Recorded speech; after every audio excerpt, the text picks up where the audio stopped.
The strength of a nation's currency is based on the strength of that nation's economy. And the American economy is by far the strongest in the world. Accordingly, I have directed the Secretary of the Treasury to take the action necessary to defend the dollar against the speculators. I have directed Secretary Connally to suspend temporarily the convertibility of the dollar into gold or other reserve assets, except in amounts and conditions determined to be in the interest of monetary stability and in the best interest of the United States.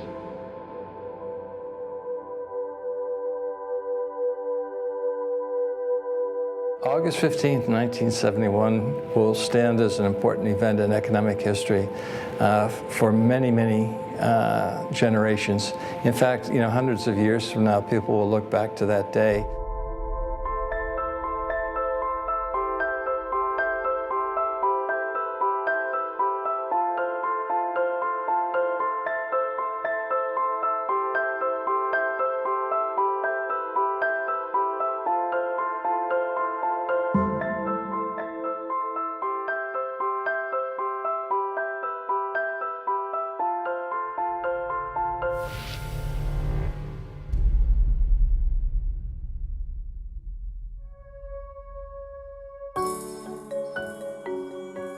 The sun rises today as it has a million times before.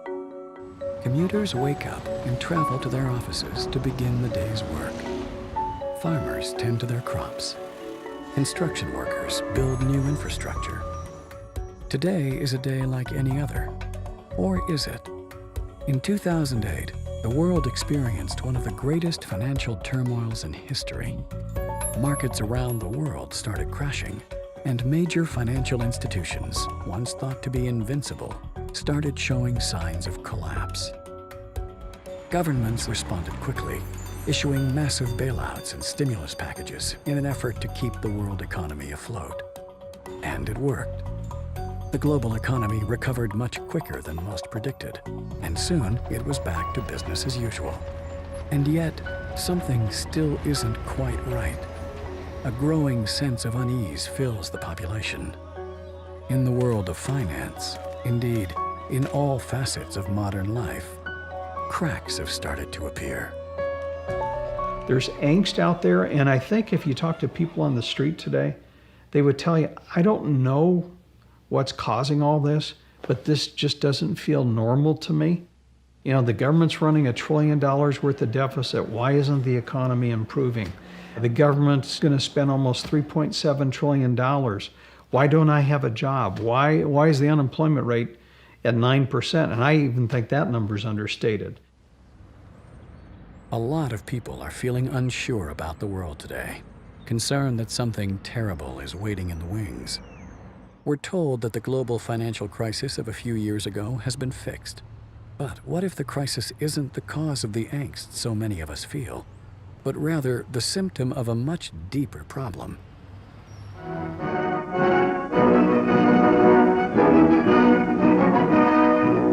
At Bretton Woods, New Hampshire, delegates from 44 allied and associate countries arrived for the opening of the United Nations Monetary and Financial Conference. Our story begins in 1944. With World War II coming to an end, the Allied nations met at Bretton Woods, New Hampshire, to create a new financial system which would stabilize the world once the war ended. With America poised to enter a golden age of prosperity, the U.S. dollar was chosen as the world's reserve currency. The Bretton Woods system was created after the Second World War at the Bretton Woods Conference in New Hampshire. And rather than using gold as the means of exchange between countries, as was the case under the old gold standard, the dollar was going to be used. The dollar was chosen because back then it was as good as gold. Under this new system, countries agreed to fix their currencies to the U.S. dollar, and the U.S. dollar would be tied to gold at a price of $35 per ounce. This meant that countries around the world could trade their currencies for U.S. dollars, which they could then exchange for gold. This created a system where all currencies were essentially backed by gold. To avoid the logistics of shipping physical gold across the world, when countries did exchange their currencies for gold, it was usually stored safely in the U.S. Under the Bretton Woods system, you could exchange your currency or your dollars for gold. Now, it only applied to foreign countries and central banks. And we began to run budget deficits. We were running the Great Society program under Lyndon Johnson, and we were fighting a war in Vietnam. And all of a sudden, we were running these deficits, and countries were changing their dollars, and they said they wanted gold. And it began with the French, and then it started to spread. With all the new spending programs in the United States, other countries became concerned that the U.S. was spending more money than it had gold reserves.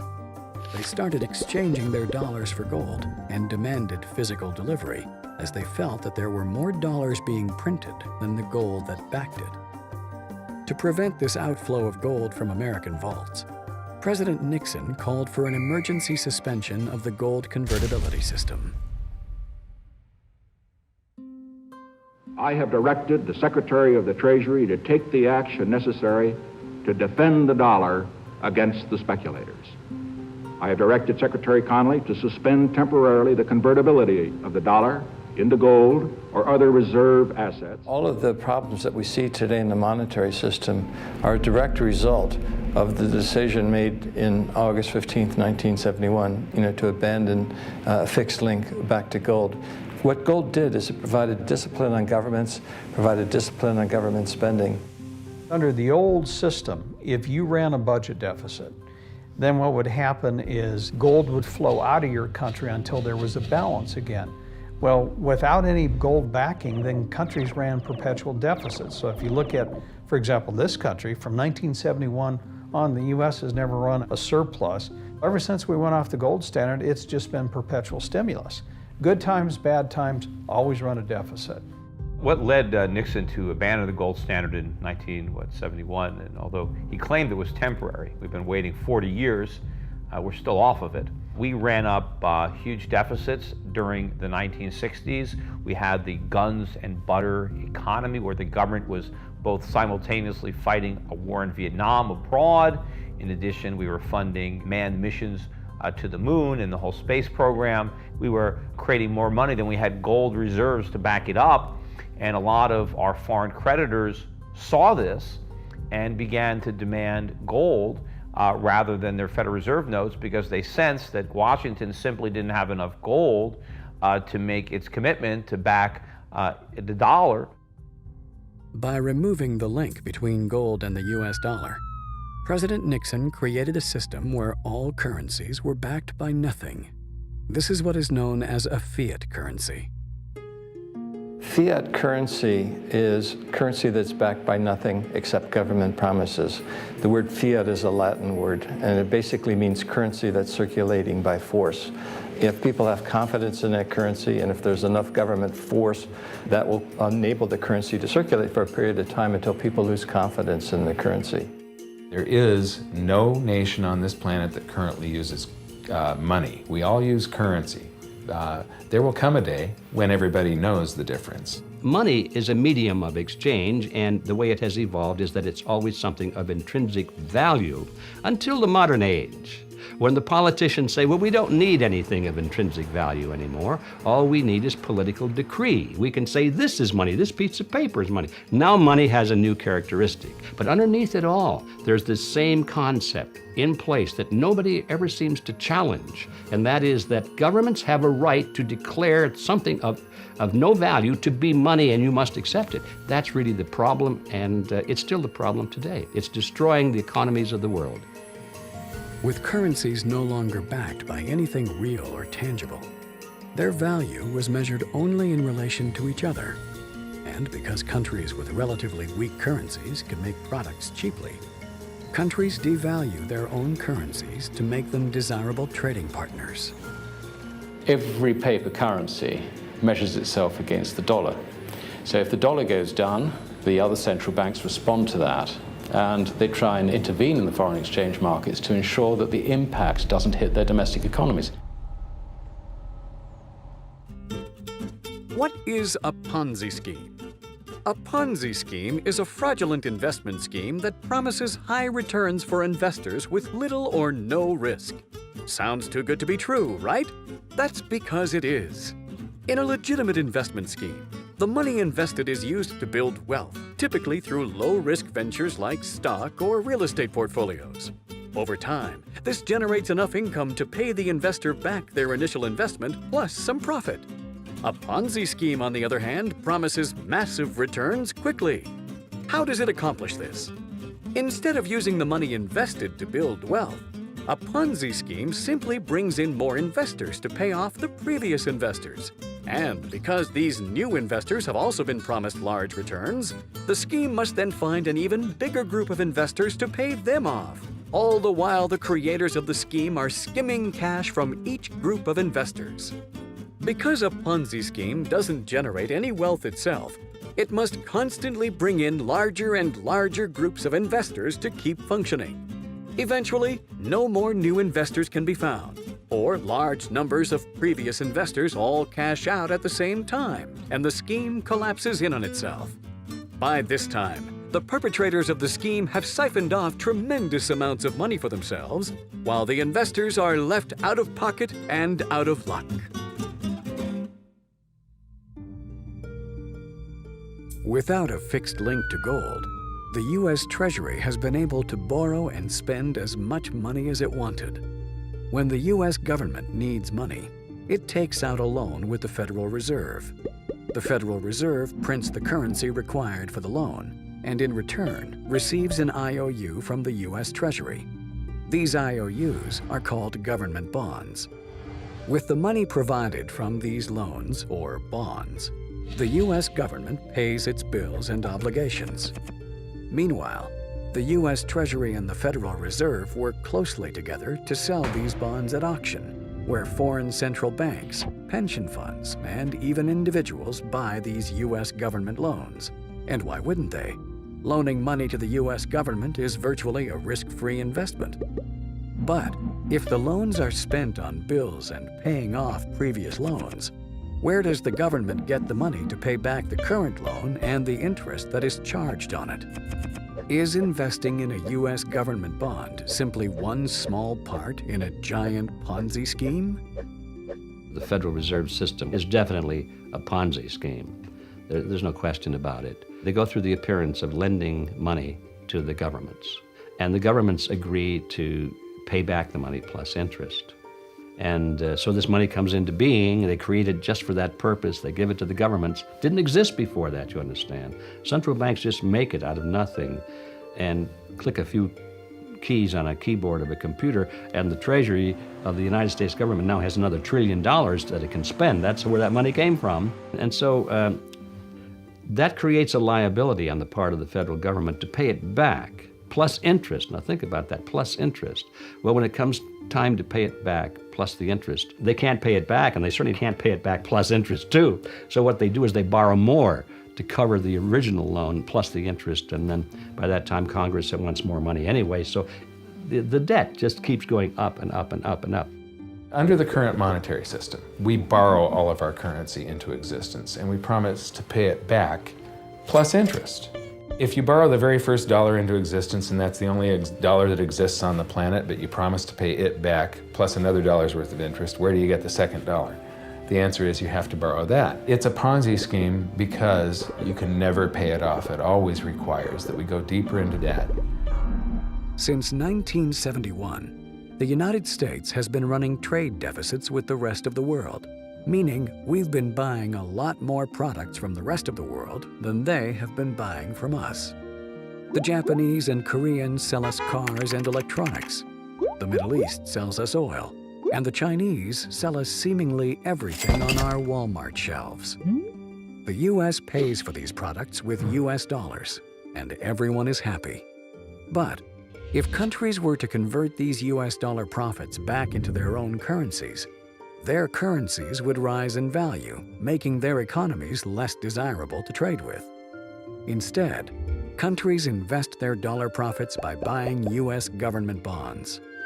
So countries around the world sell their goods to the U.S. in exchange for U.S. dollars, which have been borrowed through the Federal Reserve, creating IOUs.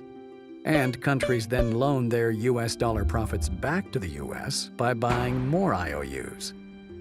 The money from these loans is spent on paying government expenses, as well as paying back previous IOUs. But in order to do this, larger and larger loans must be made in order to pay back the principal and the interest. By paying back old loans with new and larger loans, it would appear as if the entire world has been investing their hard-earned money into a Ponzi scheme of epic proportions.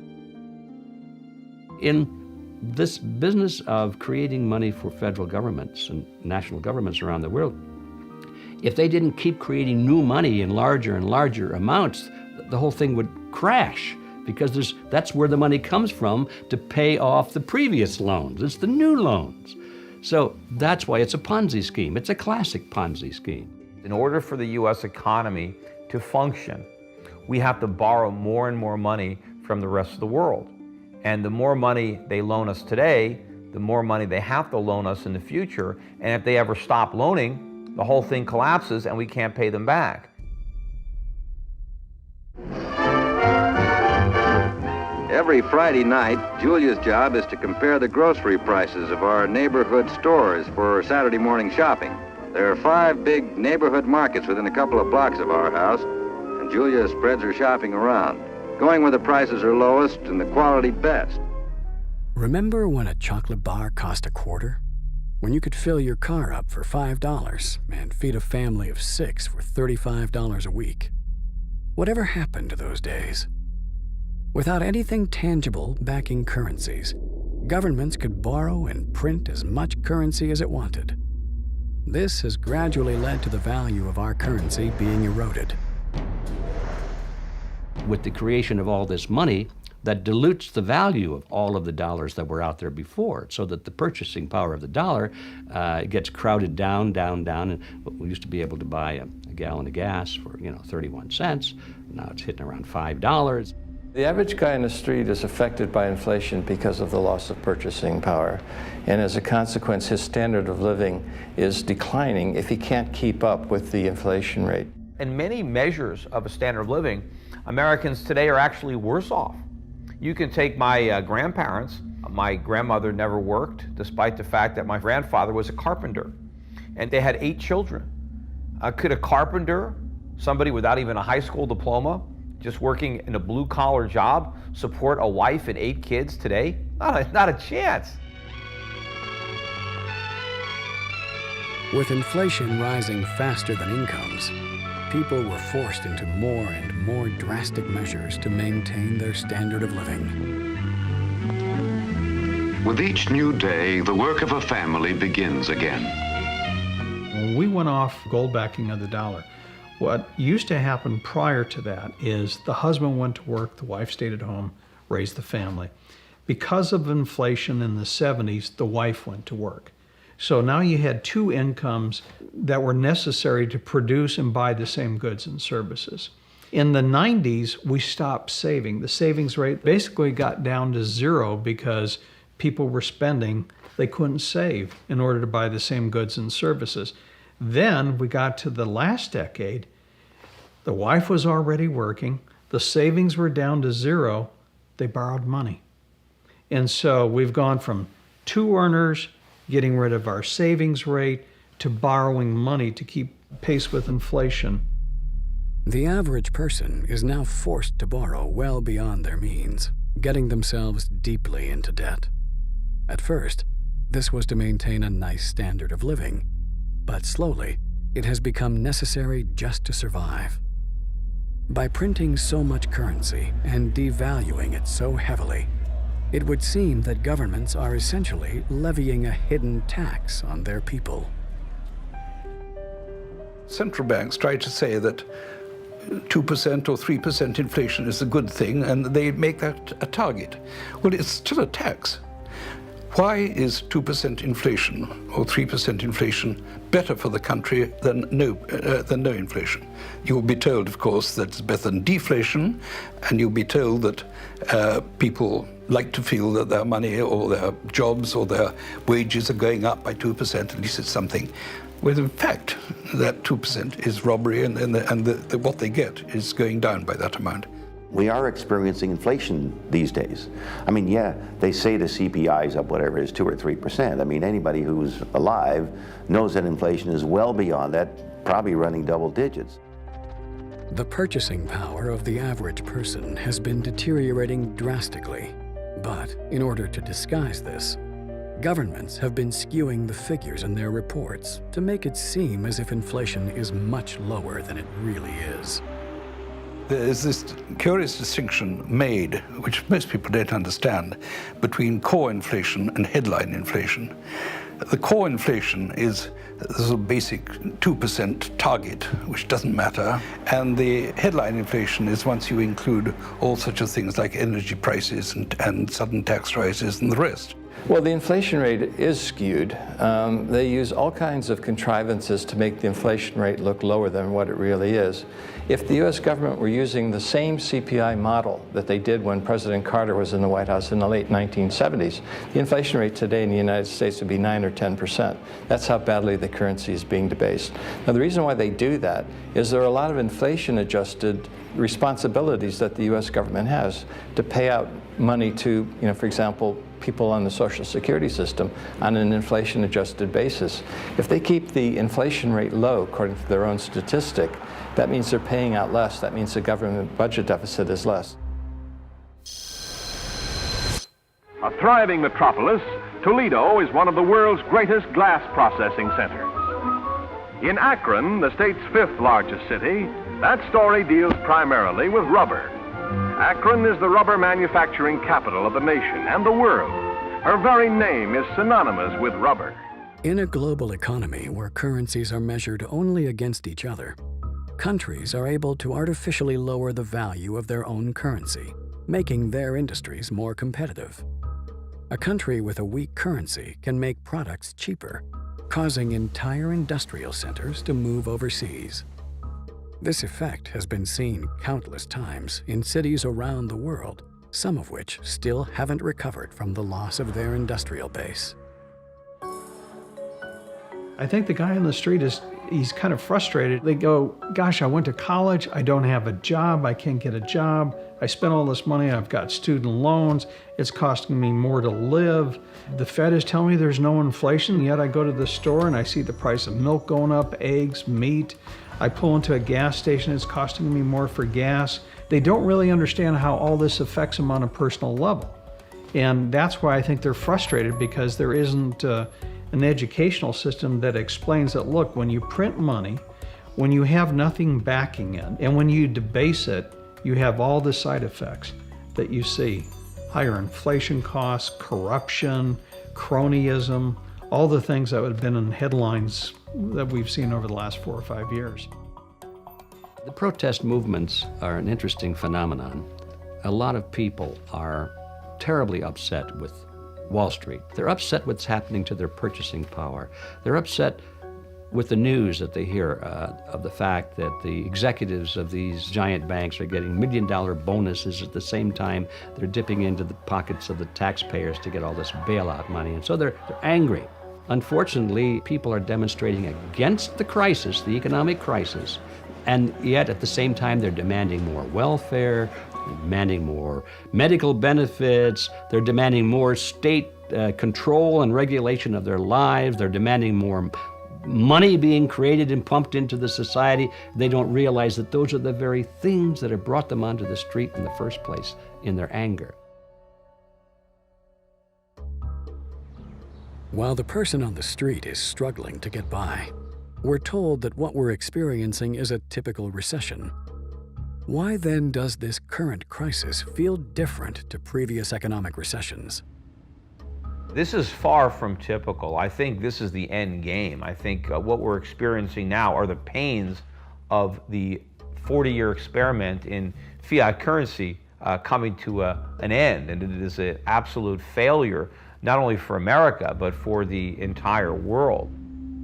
Up until 2008, we've been borrowing more and more money to maintain our standard of living. Are we now at the point where we're maxed out and cannot take on any more new debt? What we're seeing today is deleveraging. at all levels of society. I mean, consumers are maxed out. Each succession that we had in the economy, when we went through this boom and bust period, we'd go through a bust, they would reinflate again, the economy would start up again, but we kept piling on levels of debt. And finally, we reached the point where you just can't pile any more debt. Banks are no longer willing to give out credit so freely, and many people are more concerned with paying off existing debt as opposed to taking on new debt. While this is prudent, sensible behavior, it's also a serious threat to the global economy. Having set itself up as a giant Ponzi scheme, the global economy is reliant on more and larger debt being issued to keep itself functioning.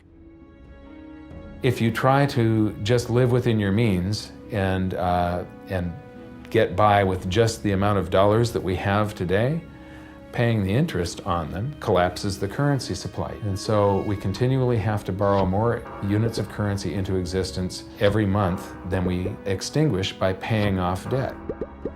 The system as it's been presently structured is that they have to continue expanding the money supply, otherwise the system is going to die. Politicians and pundits talk about living within our means and paying down the debt. You can't do that without collapsing the entire economy. It would just vanish into this black hole. All the politicians are in a situation where if they don't come to the rescue, we could just have an overnight shutdown, which they can't ever imagine happening while they're in power. So there's always this wish to move it on and, kick, as you know, the expression, kick the can down the road, which is really what we're doing. But the problem is we've run out of road. You know, there is no place to kick the can anymore. We've got to deal with the can, and it's not simply a can, because every time we kicked it down the road, unfortunately, it got bigger. So now it's an enormous can, and you know, it's going to crush us. While the financial crisis of 2008 may have been the first death throes of the Ponzi scheme, governments around the world weren't about to sit back and let it fail. So they delayed the inevitable collapse, pushing it down the road by bailing out struggling financial institutions, buying toxic mortgages, and taking on debt on behalf of its citizens. In 2009 and 2010, what happened was the crisis was papered over through bailouts, guarantees, money printing, expansion of the money supply, et cetera. And governments can do that. I mean, don't underestimate the ability of governments to dictate results in the short run. But in the long run, none of the problems were solved. The bad debts are still there. The banks are still insolvent. The banks are not lending. The economy's not growing. So we haven't really solved anything. By buying their way out of these crises, by creating money out of nothing and flooding it into the economy and diluting the purchasing power, they're not really solving the problem. What they're doing is pushing it off a little bit into the future and making it worse. Now, do we keep going down this road? Do we print more money? I mean, the Fed balance sheet went from $800 billion to $3 trillion. Should it now go to $6 trillion? We had an $800 billion stimulus. Should we now have a $2 trillion stimulus? I mean, in theory, you could, but this is where people could lose faith entirely in the currency, and the currency could collapse.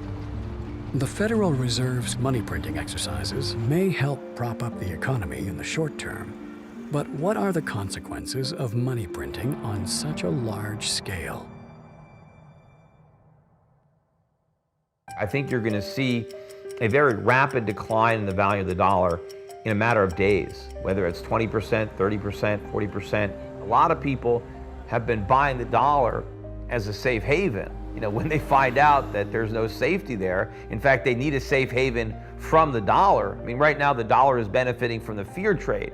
Well, what if the fear trade is afraid of the dollar? Aside from causing an enormous amount of inflation, the Federal Reserve's reckless money printing exercises also run the very real risk of creating a worldwide loss of confidence in the US dollar. I think a currency crisis is highly likely, but it'll be very difficult to know exactly what will cause it and when. I think it'll be something unforeseen. It could be a natural disaster, it could be a political shock, it could be just a general loss of confidence. It could be something as simple as a treasury auction that goes bad, there's no buyers, and all of a sudden the interest rate starts to go up. Then the financial players, the big hedge funds, start to react to it, dumping dollars. Then all of a sudden you have foreign central banks that begin dumping dollars get me out. And when that happens, just like that. At some point, just like all Ponzi schemes, the participants wake up to the con, they don't want to participate anymore, and the whole thing implodes. Now, when private factors, when people who are voluntarily participating, foreigners, foreign central banks, when they stop buying, the one difference is the Federal Reserve can come and supply the demand for the people who are waking up to the Ponzi nature of what we're doing. But of course, when the Fed becomes the only buyer, that's the end game, or be the beginning of the hyperinflation. Hyperinflation is a rapid increase in the inflation rate, so much so that people lose faith in the currency, and you see what is in effect a flight from the currency. Defeated Germany has a runaway inflation. In Germany, the mark becomes so worthless, it is used to paper walls or to light stoves. What happens is the government spends so much money forcing it to borrow, it gets to the stage where it's borrowing more money than the market is willing to lend to it. The central bank then steps in and turns that government debt into currency. The great question is, and I don't know the answer, is at what level of inflation, 5%, 10%, 15%, 20%, do you start to panic? All I know is when that level comes, everybody panics together. Consequence of a hyperinflation is the price of goods and services rises very, very rapidly, and that feeds upon itself, causing people to get rid of the currency even more quickly. So you then have a situation where people go out and they buy things just to get the hell out of paper money. And paradoxically, that then starts driving and accelerating demand for paper money because they want more paper money to go and buy things. So you have this situation where the value of paper money starts collapsing in advance of its issue. In everyday life, you'll be scrambling from day to day to get tangible things. If you're thinking of buying 1 can of tuna, you're going to buy 2 because you know that tomorrow or even later on that day or the next hour, that can of tuna is going to be costing you more. That you're going to be scrambling to get anything that's tangible. This period is going to involve a lot of economic pain. A lot of people who are currently retired in America are going to have to get jobs. Their retirement is gone. It's been bankrupted because they put their faith in a Bernie Madoff type national Ponzi scheme. And of course, a lot of the property is going to decay if people are spending money on these necessities. They don't have money to make the repairs necessary to maintain their properties. If the landlords can't collect rents from their tenants, how are they going to maintain the properties? How are they going to pay the taxes? So I think the whole economy is going to crumble beneath the weight of this runaway inflation. And of course, the initial reaction by the Fed will be to create even more inflation, to try to stimulate the economy by printing even more money, which of course is the source of the problem. On the surface, it would appear that this is a problem facing the United States alone. But with so many countries holding their savings in U.S. government bonds, a loss of confidence in the U.S. dollar could trigger a global crisis which would affect every nation on Earth.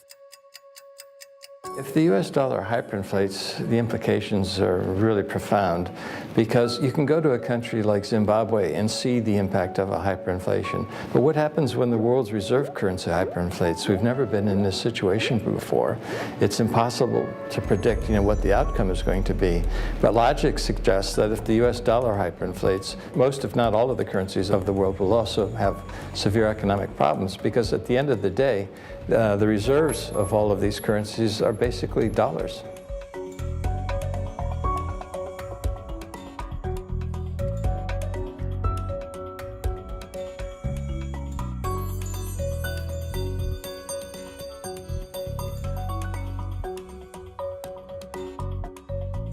There have been dozens and dozens of currency collapses since the end of the Second World War, and they all result from the same thing, bad policies, bad management.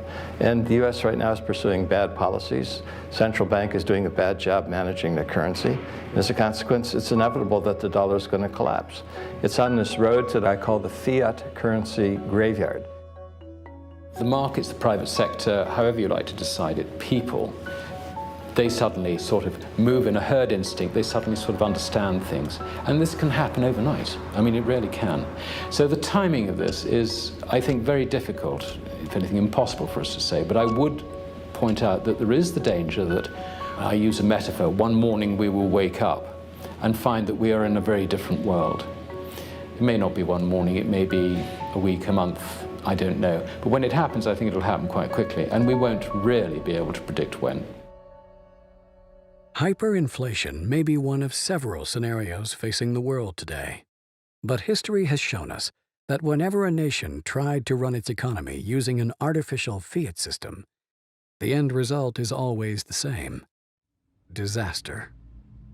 There is a proven 100% failure rate. There is no exception to this. Fiat currencies always fail. And then 40 years ago, we tried this grand experiment where all the world's currencies became fiat at the same time, when we ended the Bretton Woods system. The world is going to have to extricate itself from this monetary system based on the dollar, because if you want to back your currency, you have to back it with something. You can't back it with nothing. You know, I always think of that old Superman movie where the first one where Lois Lane, you know, she falls off the top of the building and Superman catches her. And he says, "I got you, don't worry, I got you." And she says, "Well, you got me, who's got you?" Well, that's the dollar. Who's got the dollar? It's not Superman. The dollar can't fly on its own. The dollar used to be backed by gold. It was gold that had the dollar. It's like everybody has tethered their ships to the Titanic of currencies. And so we're all going to go down. If there is a loss of confidence in the US dollar, and I think there will be in this decade, it's happened before, it'll just be history repeating, then we'll probably have to go back to something that will instill confidence. And what instills confidence is gold. The only real solution is to go back to a real sound currency. Real money with something behind it. It doesn't have to be gold or silver, but historically that has always been what societies have chosen through trial and error. They've tried this, they've tried that. They always wind up with gold or silver. I think that probably is a clue that it's not a bad way to go. With all the uncertainty facing the world today, a return to a gold-backed economy would seem logical. So how come there isn't so much as a discussion about such a return? The answer is as simple as it is alarming. The people at the top, the ones who have been benefiting from the current Ponzi system, don't want the ride to end. Many now believe the price of gold and silver have been artificially suppressed to make it seem less desirable as a unit of global exchange. What governments try to do is to maintain a low gold price, because by doing that, it makes the dollar look worthy of being the world's reserve currency, when in fact we know the dollar is not worthy of that esteemed position because it's being so badly mismanaged by the United States. Groups like the Gold Anti-Trust Action Committee, or GATA, have been tracking what they believe is the deliberate suppression of gold and silver prices through a variety of dubious means. In 12 years, we've amassed nothing but evidence that supports the manipulation of the gold price. But it'd be like talking about a murder trial when the jury would say guilty beyond a reasonable doubt, but you know, you're going to have to present each point of evidence and how it all fits together. There are numerous methods that they use to suppress the price of gold. Some are harder to prove than others, but some of them are fully reported, and that's central bank sales. Between 1999 and 2002, the Bank of England foolishly sold a massive amount of Britain's gold reserves at an average price of $275 an ounce. The proceeds were spent buying euros and US dollars. The governments of Canada, France, and Switzerland, among others, were also sellers of their gold around this time. We know that the central banks used to sell 400 tons every year. Well, why were they selling 400 tons? Obviously, it was the dumbest decision anyone could have made in the decade. By far the dumbest. But they did it every year, sell 400, sell 400. I mean, now, you know, gold goes from 300 to 1,600, almost 1,700. Why were you selling the gold? Because they were trying to keep the price down. So it was a coordinated thing to keep everyone focused on believing in currencies.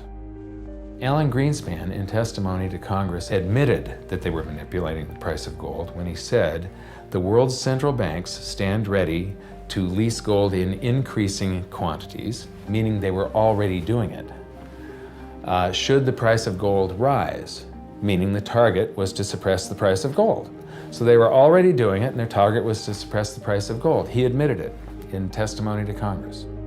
Although central banks are able to sell off their country's gold holdings legally, they may have also been suppressing the price of gold using some other rather questionable means. Some investigators believe that Western central banks have been loaning their country's gold to bullion banks. A bullion bank is an institution that sells gold with the intention of buying it back sometime in the future at a cheaper price. With the proceeds of this sale, these banks have been known to buy U.S. government bonds. While this isn't a problem in itself, central banks report the gold they have and the gold they've loaned to these bullion banks as one item. So while a central bank may claim it has a certain amount of gold in reserves, much of that gold may be on loan to a bullion bank, which may have sold the gold in exchange for government bonds. One means of intervention in the gold market is the lending of gold to so-called bullion banks, and they sell it in the market. This suppresses the price as if the central banks would sell it directly, but this lending does not appear in the book of the central banks. The U.S. Treasury a few years ago changed the way they account for gold, and they're accounting for some of their receivables and their inventory as one line item. So they're accounting for what they actually have and what people owe them as the same thing. And that is basically illegal accounting. It's fraudulent. But why work so hard to keep the price of gold and silver low? Why do healthy gold and silver prices threaten to collapse the Ponzi scheme? There's this competitive relationship between gold and national currencies because gold is the only competitor to a national currency. You know, gold is money, and these national currencies are money substitutes that circulate in place of gold. Fiat money gives the power to government. Real money keeps the power with the people. Because when you have real money, government is limited. It can only spend what it taxes. And the public will resist taxation. But if the government can simply print and borrow, there's a lot less resistance. And so it's a lot easier for the government to grow when it can promise something for nothing. And so that's what they do. And so gold is what protects the people from the reckless policies of government. Gold is government chaperone.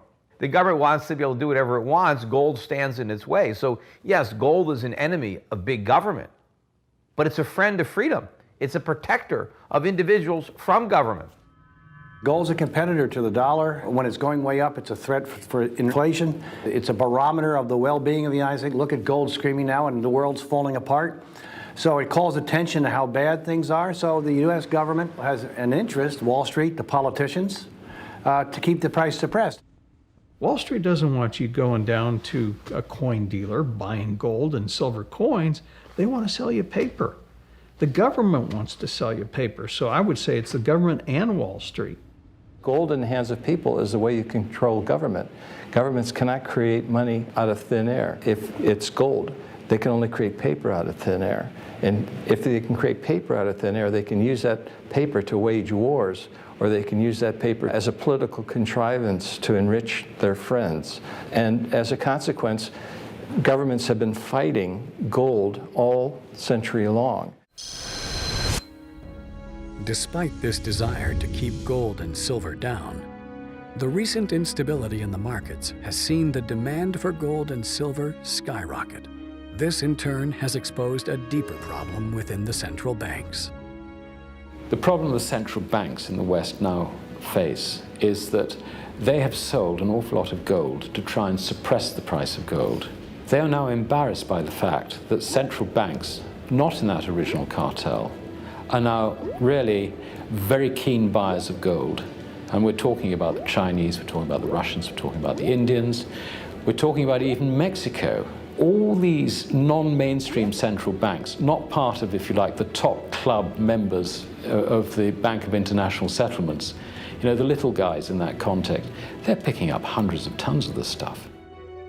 To suppress the price of gold, Western central banks have had to sell or loan out their country's gold holdings. But because the gold they sell rarely leaves their vaults, no one can be certain they aren't selling or loaning out more gold than they physically own. If this is true, then this could be one of the biggest scams ever perpetrated in history. A massive con perpetrated not by individuals, but by entire governments. This central bank gold, most of it sits at the New York Federal Reserve and the Bank of England. So it's in the basement of these two places, and it doesn't actually move. When a country is doing international settlement, they basically take a bar off of this pile and put it on that pile. Or they'll just change the labels, or it's just a book entry, it's accounting. Except there's been some pretty creative accounting on all this gold, and I doubt very much that I don't think all of it is there. The question remains, if everybody, especially the big players, wanted all of their gold delivered at the same time, it is physically impossible to do it. Most gold that exists on the planet, there's more than one claim on each ounce of gold. There's several people that think that they have title to that same ounce of gold. I have said many times, over and over again, if you can't hold it, you don't own it. The game can't go on forever because sooner or later people are going to demand their physical gold or silver, and that already is happening. The lack of accountability in gold sales by Western central banks hasn't been a concern so far. But as more and more buyers of gold have started to demand physical delivery, central banks that have oversold or loaned out their country's gold will find themselves caught in a major scandal. The result of such fraudulent activity means buyers of gold, be they individuals, pension or hedge funds, or even entire nations, could be ripped off for billions of dollars. It's a little similar than the Murdoch scandal here at Fox News in London, the Madoff scandal. I mean, it's a very incestuous relationship between press, big money, and the politicians. And unfortunately, these things don't get correct until they blow up. Madoff blew up, Murdoch blew up. The gold market is going to blow up, and I think will be a bigger scandal than either of them because it's a worldwide financial situation.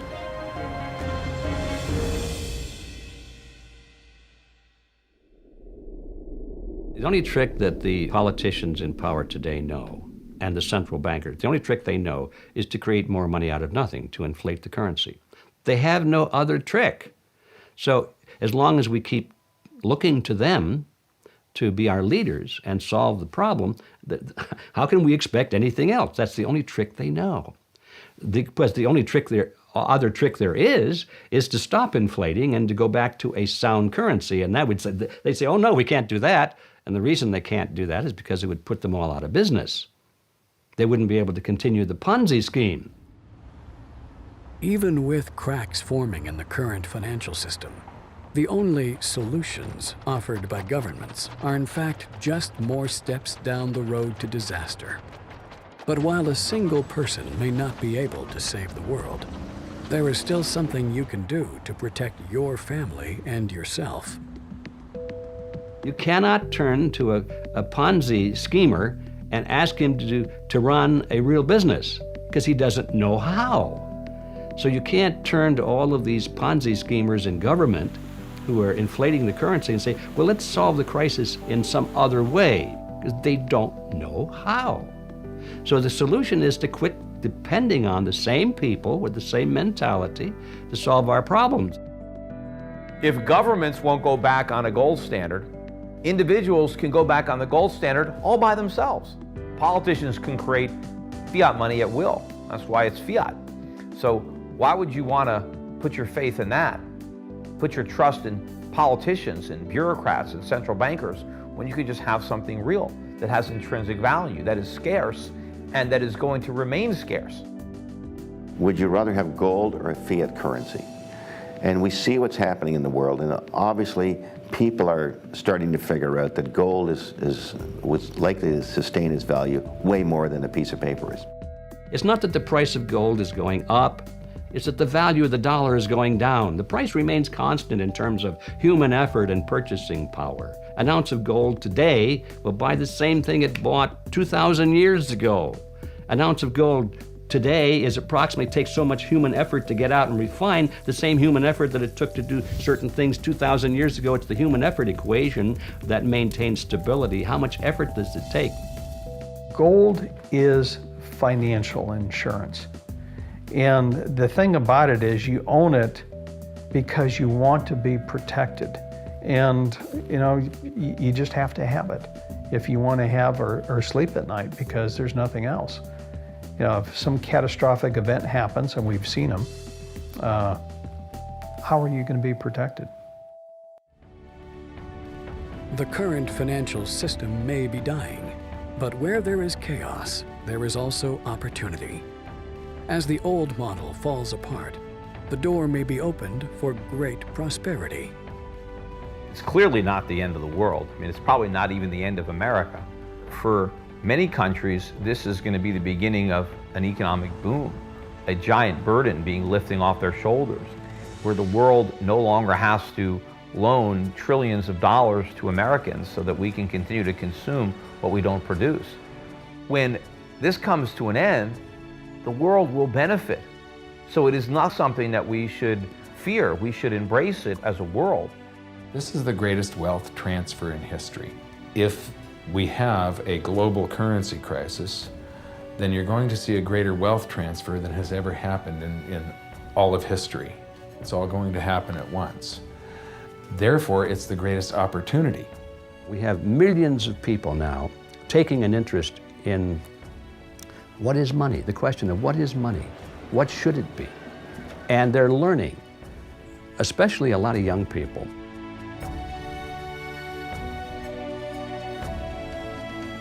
The sun will rise tomorrow, as it has a million times before. Commuters will wake up and travel to their offices to begin the day's work. Farmers will tend to their crops, and construction workers will build new infrastructure. But will the world they live in still be the same? In 2008, the world was given a wake-up call. The biggest financial crash in human history was delayed by the same poor decisions that brought it about in the first place. What that massive bailout bought us was not a solution, but merely time. Time for the people responsible to wring the last few dollars out of a dying system. But also, for those able to see the cliff edge approaching, time to protect themselves and their families from the imminent plunge. And in the end, that time may prove to be the most valuable commodity of all. There are these brief moments in history where the safe haven asset for the last 5,000 years simultaneously becomes the asset class that has the greatest single potential gains in purchasing power. We're in one of these cycles right now where money is the best investment. Get out of currency, buy money, and you're probably going to be able to buy a whole lot more stuff later. But the best thing that people can do of all is really to take on their own responsibility for getting financially educated. This is the most important thing. Don't let the banks and the brokerage houses and other people guide all of your decisions. Find out what's going on for yourself. Empower yourself.